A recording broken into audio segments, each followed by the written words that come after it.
Hi, it's me,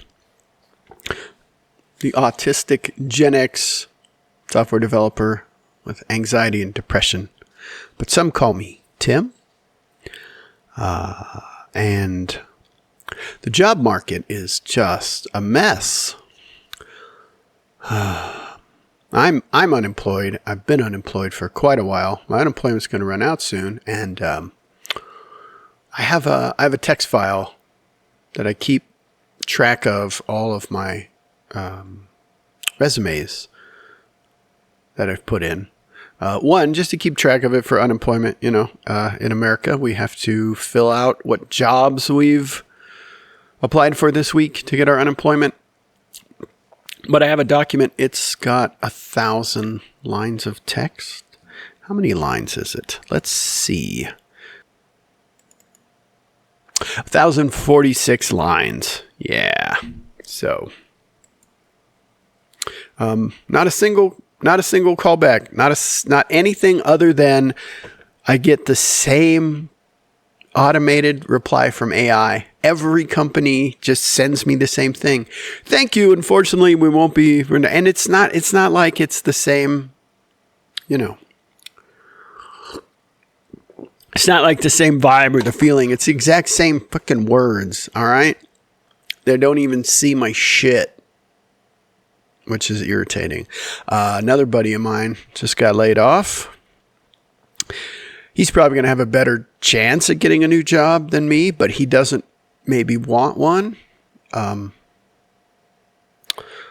have another friend, Winston, who has never been happy at his software jobs. The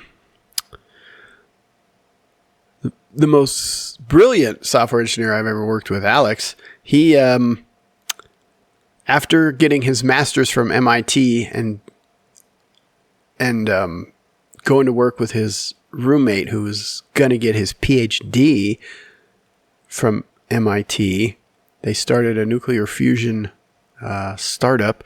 I remember one day Alex was like, yeah, you know, I just thought software would work. Like, I didn't realize everything was broken. I thought it was full of smart people, right? Smart people. And then, you know, he found out that, nope, it's not. Everything is broken and nothing works and everyone is stupid. I remember the first time he used my code for something. I had this ridiculously complicated stuff to make reports, and he had to make a new report. You can already imagine and be like, ugh, it was science and reports, right? And he was like, oh, I gotta do it. And he did it and was like, yeah, it was pretty easy. And I was like, well, yeah, what did you think? I wrote it, right? Like, but he was so used to everything being crap and broke. Yeah, that he just was kind of sad and at a loss. I think he's doing better now, though. He may save the planet. Another friend, coworker, Matthias, or Matthias, not quite sure how to pronounce it still. But yeah, I got a message from him a couple weeks ago. It was like, hey, I'm going to get a job at the police department. I said, the police? That's quite a stretch from software. He said, yeah, it's for my mental health.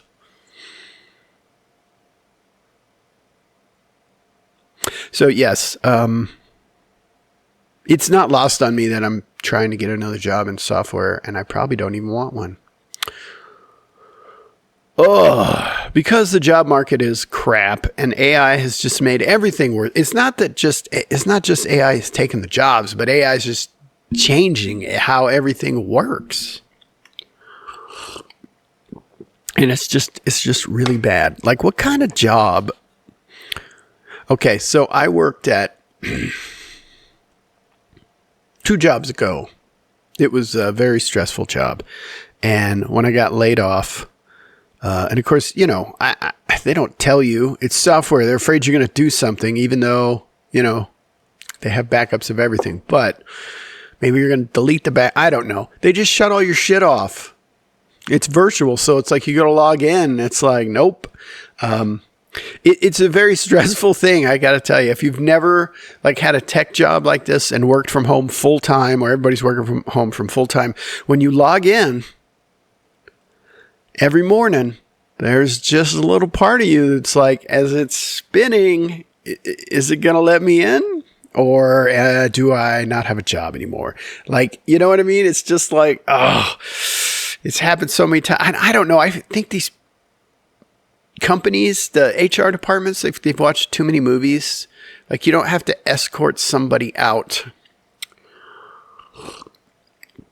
One job, when they laid people off, they just like closed all their shit and wouldn't let them back in the building and would just bring them a box of their personal belongings. And there was something left on their desk and they forgot it was there. Well, it's just gone. Like, they couldn't even go, like, this happened to me too when they let me go.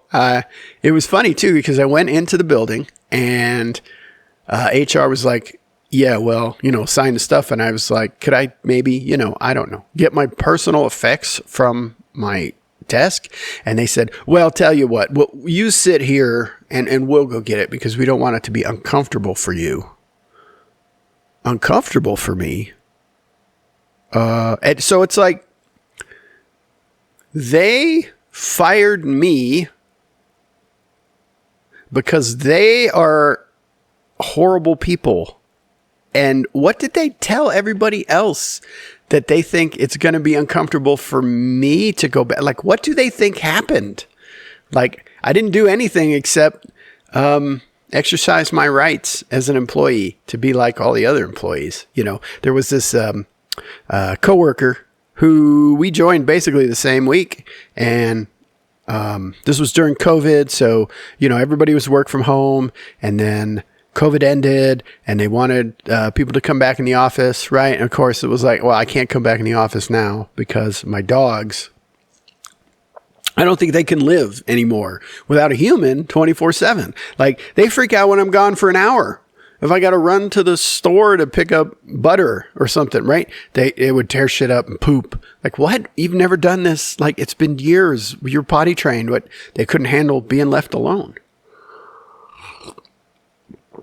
So I went back into the office and my coworker sitting on his desk was a happy Valentine's Day gift from the company.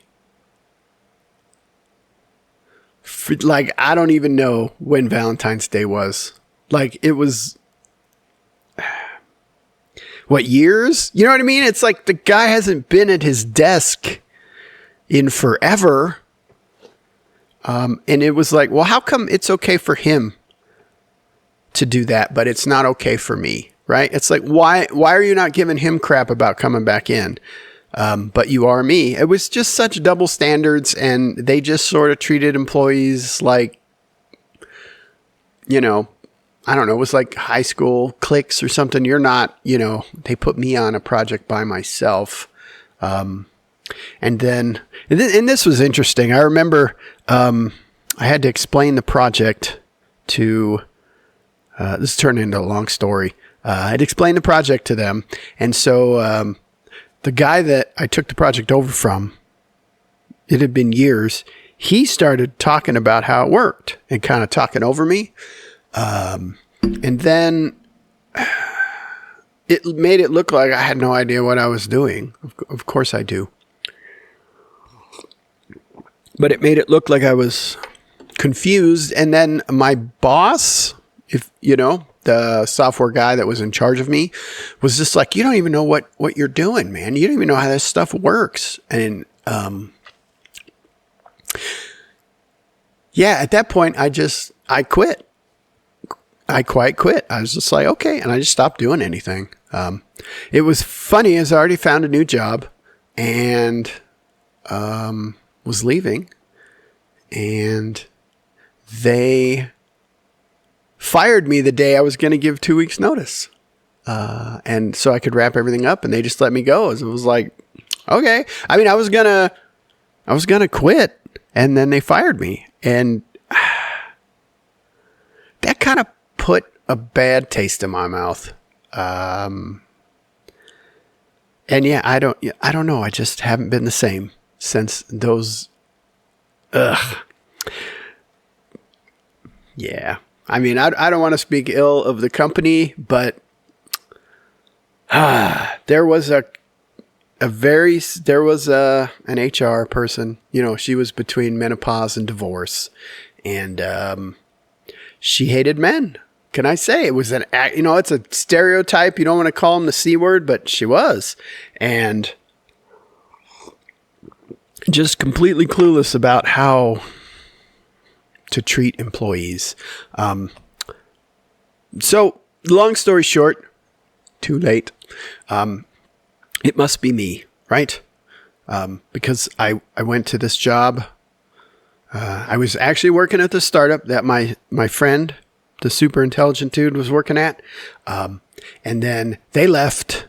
And then once they left, because they were pretty much running the thing, everything fell apart. So I got another job. It was a terrible job. I should have known when I went in and interviewed for the job, and I met the team, and I asked them, how do you like working here? And everybody was like, it's all right.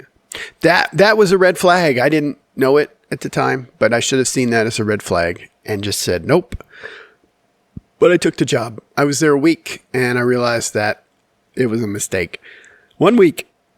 And there was some other job prospects coming my way, and they all just fell through. I had like 3 other jobs lined up. And then it just, nobody called me back, right? I mean, they were going to call me back. They're going to hire me. And then they just didn't.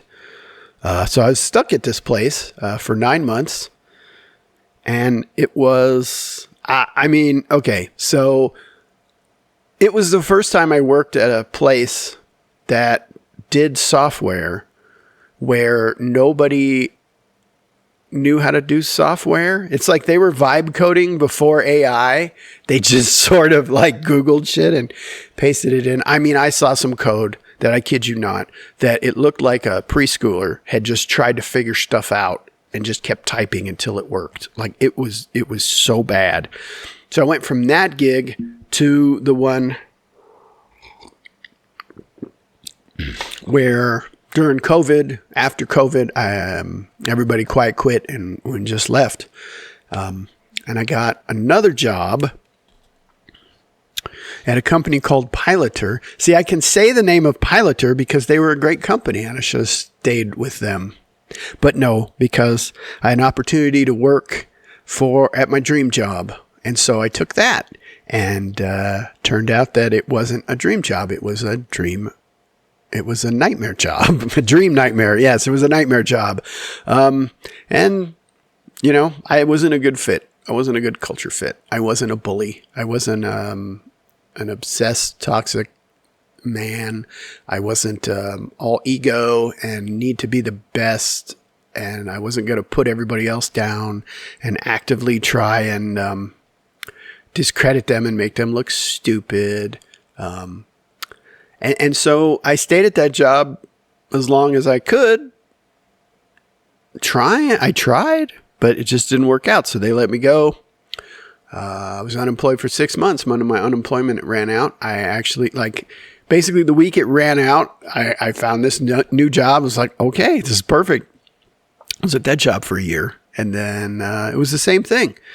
That it was just, everybody there was very egotistical, and there was a couple PhDs, and I got to tell you, as far as PhD goes, I've met 2 in my entire career, 2 PhDs that actually were worth a damn. All the other PhDs were completely useless. The 2, one of them was Troy. I learned so much from that man, and I only worked with him for a few months. He was brilliant. And the other one was Connor, the nuclear physicist from MIT. Yeah, kind of smart. And technically he didn't have a PhD, but that's only because he didn't stay for it. He would have got one, probably working 4 hours a week on it, and he'd have been fine. So those 2 PhDs, great. But the other PhDs, and I've worked with dozens, and they were all completely useless. There was absolutely nothing that they could do in the real world. They're great at thinking and writing papers and doing math and stuff, but when it came to code, and keep in mind, these aren't all software PhDs. I've been in R&D and done a lot of things that were not like traditional software. So these are, optics engineers and chemical engineers and engineers of other disciplines, hardware engineers, just you name it. But the PhDs were always just useless. And I think it was because they thought that they knew everything and that we were all lesser people. And so they just didn't even listen to us. And, at one point it's just like, you just kind of stop trying to, you just sort of take everything that they say and you throw it away. It was like a bad Dilbert cartoon. I remember there was one where it was like he said the engineers, they just took everything this one guy did and put it in a folder and then deleted it. And it was like, because you're useless. And the guy had no idea. Like he thought he was doing great work. This is a very rambling video. But the bottom line is that last job also, it was a year. I didn't get any code. Any code I checked in was changed or deleted. And they were constantly changing the architecture without telling anybody. I mean, it was a nightmare. So then that happened. So in therapy, I told my therapist, I'm like, look, it must be me. I just can't hold down a job. And she said, well, what if maybe you just picked bad? And it's like, really? I picked bad 3-4 times? And she's like, yeah, there's 4 times. Like, that's not a lot of times. It seems like 4 jobs in a row. And she's like, yeah, but it's 4. How many jobs are there? Millions? Maybe you just got unlucky. I was like, well, I'm thinking about it. Maybe I did. And maybe it's the anxiety and the depression and the autism that just makes it hard for people to work with me. I didn't have any trouble working with the nuclear physicists, did I? I didn't have any trouble working with the brainiacs at nuclear fusion. So I didn't have any trouble working with the brainiacs in research and development. I had trouble working with the PhDs in web development. Sorry, web developers, but y'all are not as good at this shit as you think you are. Anyway, this is a very long video, and I'm not even sure what the hell I'm going to title it. But we're going to upload it anyway because that's what we do on this channel. We just talk. Sometimes nobody's going to watch it. Okay, maybe you have it playing, right? Maybe I have a playlist going. And you just hit the one and you're doing your dishes and you listen to me talk and you just like, need a friend, need somebody to listen to, need somebody to relate to. You need somebody to validate your feelings. You need someone to say it that isn't your partner or friend. To go, hey, and you can piss them off and they'll be like, well, I've been telling you that for 5 years.